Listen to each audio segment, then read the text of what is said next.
খবর 24 সাথে আপনাকে স্বাগত। নতুন নতুন খবর জানার জন্য আমাদের চ্যানেলে চোখ রাখুন।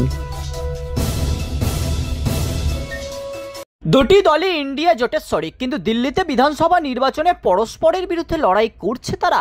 এমনকি নির্বাচনী প্রচারে পরস্পরের বিরুদ্ধে তীব্র আক্রমণ সানিয়েছে। আর ফল ঘোষণার প্রাথমিক ট্রেন্ডে বিজেপি এগিয়ে যেতে ইন্ডিয়া জোটের দুই শরিক আপ ও কংগ্রেসকে খোঁচা দিলেন ইন্ডিয়া জোটের আর এক শরিক ন্যাশনাল কনফারেন্সের নেতা ওমর আবদুল্লাহ। আপ ও কংগ্রেসকে কটাক্ষ করে তিনি বলেন, আরও নিজেদের মধ্যে লড়াই করো।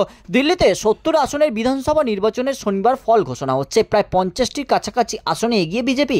দিল্লিতে 26 বছর পর সরকার গড়ার পথে এগিয়ে চলেছে তারা।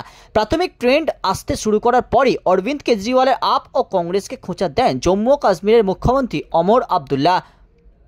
এক্স হ্যান্ডেলে একটি জিআইএফ শেয়ার করেছেন ওমর আবদুল্লাহ, যেখানে বলা হচ্ছে জি ভরকে লড়ো, সমাপ্ত কর দো এক দুসরে কো। সেই জিআইএফ শেয়ার করে ওমর আবদুল্লাহ লিখেছেন, নিজেদের মধ্যে আরও লড়াই করো। 24 লোকসভা নির্বাচনে দিল্লিতে আপ ও কংগ্রেসের পরস্পরের হাত ধরে লড়াই করেছিল, কিন্তু কোনো আসন পায়নি। এরপর বিধানসভা নির্বাচনে একা লড়াইয়ের সিদ্ধান্ত নেয় কেজরিওয়াল। আপ কংগ্রেসও একা লড়ে। শুধু তাই নয়, নির্বাচনী প্রচারে দুটি দল পরস্পরকে তীব্র আক্রমণ করে, পরস্পরকে বিজেপির বি টিম বলে আক্রমণ শানায়। এই নিয়ে এবার দুই দলকে খোঁচা দিলেন ওমর। এর আগেও ইন্ডিয়া জোটের ভবিষ্যৎ নিয়েও উদ্বেগ প্রকাশ করতে দেখা গিয়েছিল তাকে। রিপোর্ট খবর 24/7।